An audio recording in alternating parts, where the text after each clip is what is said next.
নীলাচল নিবাসায় নিত্যায় পরমাত্মনে বলভদ্র সুভদ্রাভাং জগন্নাথায় তে নমঃ। জয় জগন্নাথ। আজকে জগন্নাথ দেবের স্নানযাত্রা, তো সকাল থেকে এই প্রায় এখন 10টা বাজে, এখন থেকে ব্লগটা স্টার্ট করছি। আই হোপ কি তোমাদের এই ব্লগটা দেখতে ভীষণ ভালো লাগবে। সো চলো ব্লগটা স্টার্ট করা যাক। সকাল সকাল রেডি যাবে সুব্রত এখন মার্কেট। শরীর ঠিক আছে? এই দু চোখ। রাস্তাঘাটে কিছু খেয়ে নিও, ঠিক আছে? সাবধানে যেও, ব্যাগটা নিয়ে না। সব নিয়েছো তো?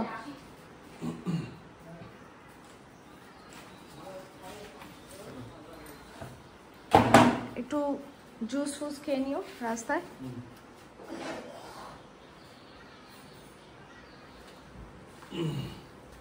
টাটা।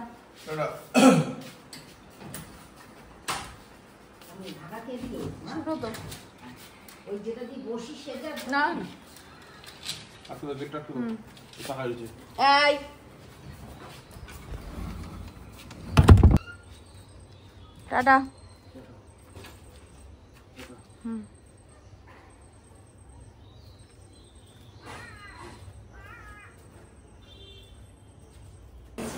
স্নান হয়ে গেছে?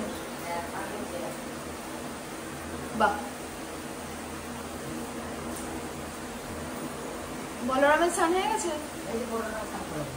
আর আজকে জগন্নাথ দেবের স্নানযাত্রার মহোৎসব, তো আজকে তো বৃষ্টি হবেই। মানে এই যে শুরু হয়েছে অমাবস্যা আর রথযাত্রা, বৃষ্টি তো হবে জানা কথাই।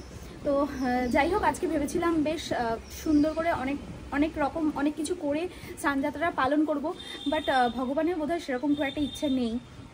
তার মনে হয় ইচ্ছে রথেই জিনিসটা হোক। তো ঠিক আছে, সে যা চায় তাই তো হবে, প্রভু যা চায় সেটাই হবে। তো সকাল সকাল মা তাড়াতাড়ি করে স্নানযাত্রা, মানে আজকে টাইমটা তো খুব শর্ট টাইমের মধ্যে ছিল, অনেক সকাল সকাল, তো অতটা সকালে পারিনি যদিও বা। তো যাই হোক, মা যেরমভাবে পেরেছে, ঠাকুরের পুজোটা কমপ্লিট হয়ে গেছে। আর এদিকে শিপ্রাও আসবে না, একদম হজপজ ব্যাপার। আর সুব্রত গেছে আজকে মার্কেটে। আর এদিকের আজকে ওয়েদারটা দেখো, মেঘ ভর্তি আকাশে, কখন যে ঝমঝমিয়ে বৃষ্টি নামবে। পুরো মেঘ, এই রথের মেলা আসাও সারা, আর আকাশ ভর্তি মেঘ হওয়াও সারা। আর ওই আকাশের মনে হচ্ছে যেন জগন্নাথ বলরাম সুভদ্রার মুখ দেখা যাচ্ছে, প্রভুদের মনে হয় দেখা যাচ্ছে। কি ভাল লাগছে আকাশটা দেখতে, মানে সবকিছু মনের ভক্তি। তো এদিকে স্নান টান তো সব কমপ্লিট হয়ে গেছে, এখন চটপট করে রান্নাটা বসিয়ে দিই। পুরোটা কমপ্লিট করে যেতে পারবো না, মা পুরোটা মানে শেষটুকু মা সামলে নেবে, আর আমি বসিয়ে দিয়ে চলে যাবো দোকানে। তো এদিকে পুজো তো সব মা দিয়ে দিয়েছে, মানে মা এসে গেছে, আমার আর তো কোনো চাপই নেই লাইফের। তো যাই হোক, ঠাকুরের একদম ভালোভাবে পুজো টুজো হয়ে গেছে। তো চলো চট করে দেখে নাও আজকে ঠাকুরের কি মানে কিভাবে পুজো হলো, মানে যোগুর সাজটা একটু দেখে নাও। এরপরে তো রথে আবার সাজ আছেই।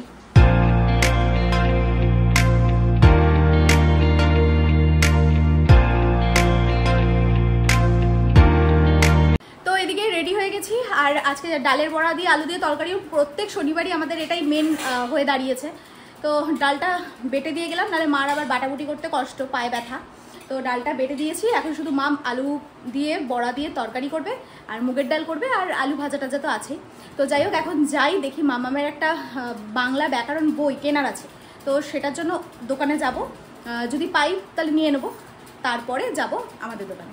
এদিকে দোকানের থেকে একটু বেরোলাম, এই সামনে একটা জগন্নাথ মন্দির আছে, দেখি ওখানে পুজোর কদ্দূর কি হলো, স্নান টান হয়ে গেল নাকি।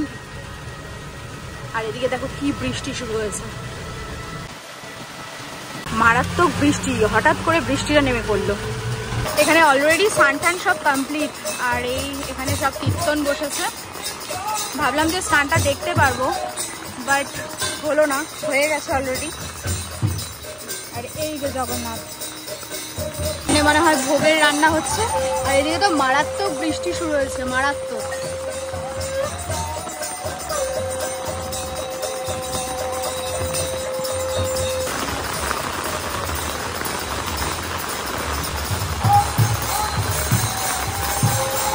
আর ওই যে রথ পুরো ঢাকনা দিয়ে পুরো রেডি, মানে ঢাকনা দেওয়াই থাকে সারা বছর, বাট এবার বার করার সময় হয়ে গেছে। আমার নিউ এখন যোগুর প্রসাদ খাওয়ার জন্য লাফিয়ে এসছে, ভেবেছে মায়ের কাছে বোধহয় গজা আছে। গজা খাওয়ার জন্য হ্যাংলার মতো জিভ বার করে রয়েছে। হ্যাংলু হ্যাংলু হ্যাংলু হ্যাংলু হ্যাংলু হ্যাংলু। এদিকে বৃষ্টি তো মারাত্মক পরিমাণে হচ্ছে, মারাত্মক পরিমাণে বৃষ্টিটা কমলো আর এখন বাড়ি আসলাম, মানে প্রায় হালকা হালকা ভিজতে ভিজতে এসেছি। আজকেই আমি ছাতাটা নিয়ে যাইনি। তো যাই হোক, ওদিকে সুব্রতর প্রায় কাজ হয়েই এসেছে, কাজ হয়ে গেলেও এখন বড়বাজার যাবে, মোটামুটি আসতে 8টা সাড়ে 8টা বাজবে। আর মার এদিকে রান্নাবান্না সব কমপ্লিট, এখন ওদেরকে খেতে দেওয়া হবে, তারপর আমরা খাবো। এদিকে সব দুপুরবেলা টানা ঘুম দিল। আজকে বাবা মার্কেটে গেছে, তাতেও কোনো হুঁশ নেই, টানা ঘুম দিয়ে এখন ঝগড়া করছে। এখন দাদার সাথে ঝগড়া করছে আর দিদির কাছে চলে এসছে। এখন দিদি যদি একটু আদর টাদর করে, একটু দিদির কাছে আদর খাওয়ার জন্য এসছে। একটু শয়তান, একটু শয়তান। আর এদিকে প্রায় 6:30 বেজে গেছে, এখন রেডি হয়েছি। আজকে তো পুরো টাইম টু টাইম যেতেই হবে। আর সুব্রত ওদিকে এখনো বড়বাজারে, তো আসতে মোটামুটি 9:30 10টা তো বাজবেই। তো তার জন্য রেডি হয়ে গেছি, যাই চট করে একটু দোকানদারি করে আসি। আর মা এখানে সন্ধ্যা দিয়ে দিচ্ছে। এদিকে আজকে সুব্রত বাড়ি আসার পর, মানে এখনো বাড়ি যায়নি, দোকানে আসার পরে এখন আবার একটু বেরোলাম। আর আজকে মারাত্মক পরিমাণে বৃষ্টি হয়েছে, তো পুরো রাস্তাঘাট পুরো ভিজে, সব পুরো গাছপালা ভিজে একবারে। এই শুরু হলো বৃষ্টির দিন, তবু ভালো, গরমের থেকে অনেক ভালো, অনেক বেটার।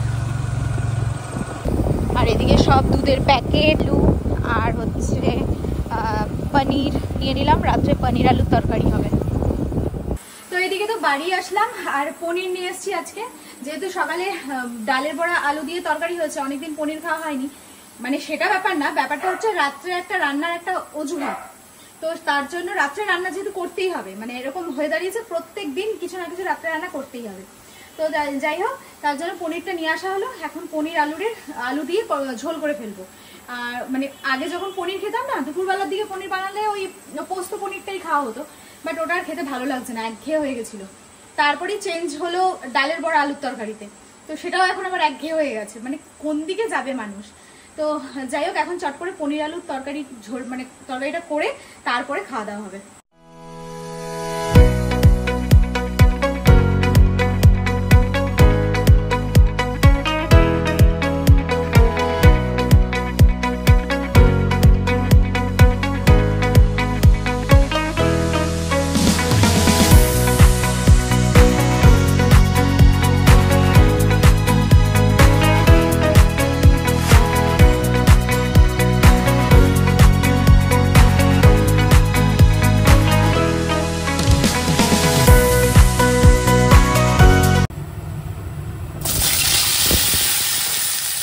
এদিকে পনির ভাজা হয়ে গেছে আর এদিকে আলুটা ভাজছি। এবার আদা বেটেই রেখেছি ওখানে, বাটা না আর কি, ঘষা।